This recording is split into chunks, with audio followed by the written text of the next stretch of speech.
محترمہ بیگم طاہرہ بخاری صاحبہ جی۔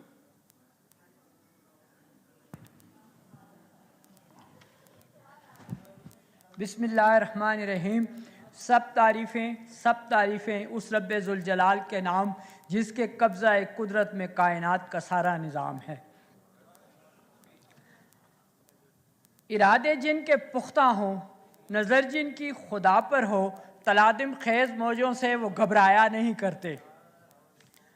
جناب اسپیکر صاحب، پہلے تو میں 9 مئی کے دلخراش واقعہ جس نے پوری قوم کو جھنجھوڑ کر رکھ دیا، اس کی جتنی بھی مذمت کی جائے وہ کب ہیں جو کام اتنے عرصے میں دشمن نہ کر سکا، اپنے ہی لوگوں نے کہ پیچھے مٹھی بھر غداروں نے کر دیا۔ پاک فوج ہمارا فخر ہے اور ہمارے فوجی ہمارے قومی ہیرو ہیں۔ ہم سب کچھ تو برداشت کر سکتے ہیں، لیکن اپنے قومی ہیرو اور پاکستان کے خلاف کسی سازش کو برداشت نہیں کر سکتے۔ ہجوم دیکھ کر رستہ نہیں بدلتے ہم، کسی کے ڈر سے تقاضا نہیں بدلتے ہم۔ ہزار زیر قدم راستے ہو خاروں کے، جو چل پڑے تو ارادہ نہیں بدلتے ہم۔ جناب اسپیکر، اب میں بجٹ پر آتی ہوں۔ آپ کا بہت شکریہ کہ آپ نے مجھے بجٹ پر بات کرنے کا موقع دیا۔ آپ کو معلوم ہے کہ ہمیں تباہ حال معیشت کو درست راہ پر گامزن کرنے کا انتہائی مشکل چیلنج درپیش ہے۔ پچھلے پونے 4 سال میں معاشی عدم استحکام جاری تھا۔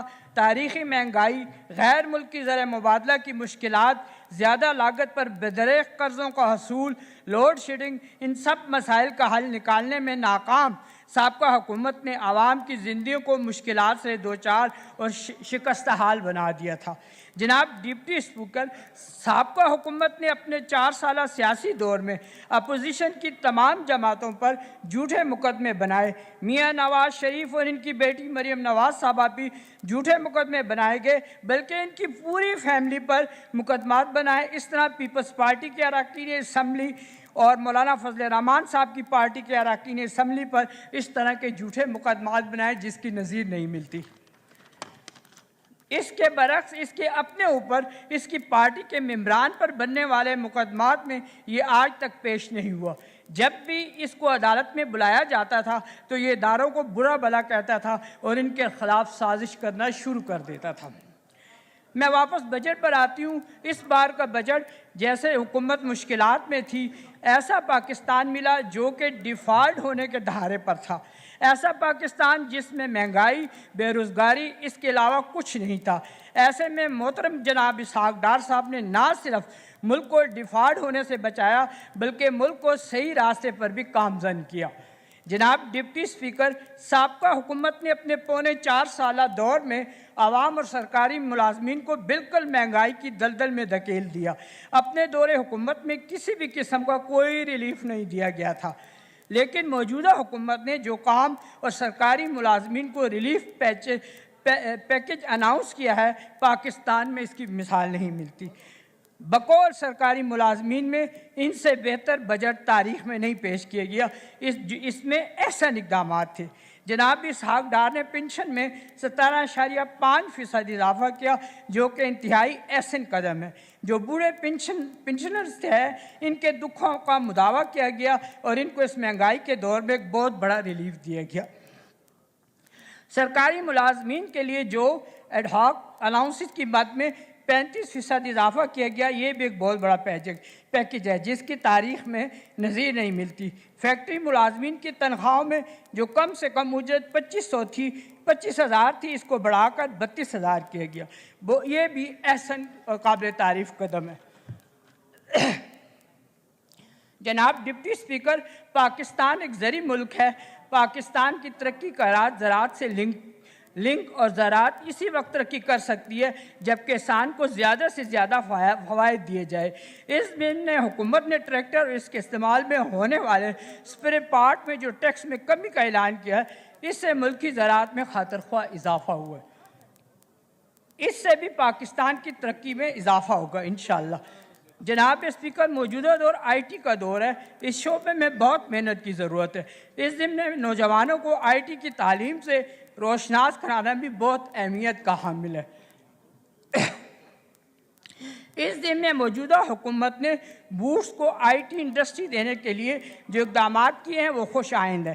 اس سے ہم امید کرتے ہیں کہ نوجوان آئی ٹی کے میدان میں دوسری دنیا کے ممالک کے ساتھ مقابلہ کر سکیں گے اور اپنے ملک کی ترقی میں بھی اہم کردار ادا کر سکیں گے۔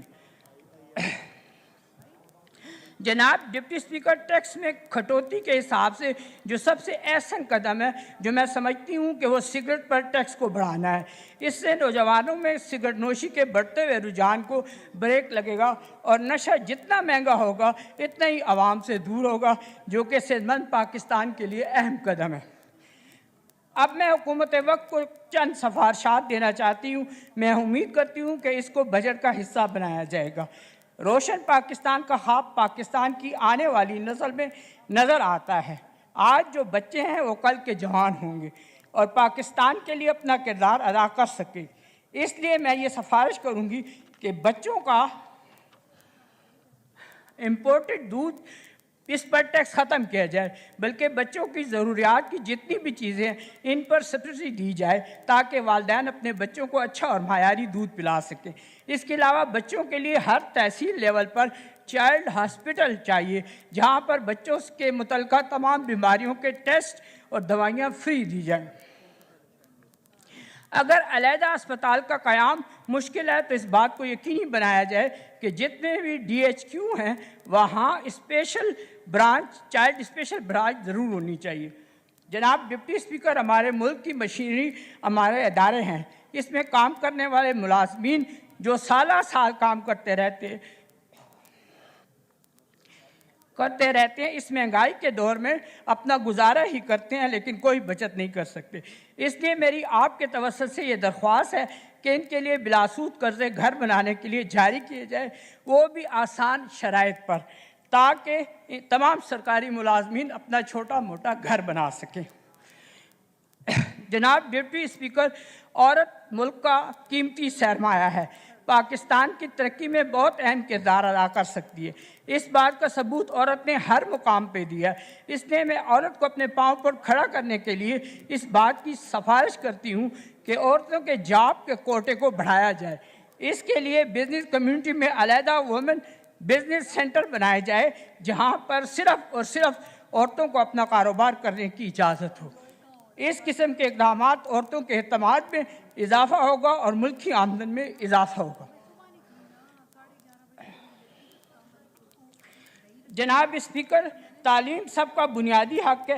آج کل پاکستان میں تعلیم کا معیار وقت کے ساتھ ساتھ بہتر ہوا ہے۔ اس لیے میں آپ کے توسط سے حکومت وقت سے درخواست کروں گی کہ کالجوں یونیورسٹیوں میں داخلے کا میرٹ اتنا زیادہ ہو گیا ہے کہ اچھے نمبر لے کر بھی داخلے سے محروم رہ جاتے ہیں ہمارے بچے۔ اس لیے میری جناب سے درخواست ہے کہ جن بچوں کے 50% سے زیادہ نمبر آتے ہیں ان سب کو پاکستان میں کسی اچھی یونیورسٹی میں داخلے کی اجازت ہونی چاہیے۔ اس لیے کالجوں یونیورسٹیوں کی تعداد بڑھائی جائے۔ جناب ڈپٹی اسپیکر، آخر میں موجودہ حکومت کا شکریہ ادا کرتی ہوں جنہوں نے اس مشکل وقت میں اتنا اچھا بجٹ دیا، تاکہ یہ تاریخی بجٹ ہے اور اس حکومت کی کامیابی کے لیے دعا گو ہوں۔ آخر میں ایک شعر، خدا والے نہیں لیتے سہارا نا خداؤں کا، اٹھے طوفان تو منہ پھیر دیتے ہیں ہواؤں کا۔ شکریہ۔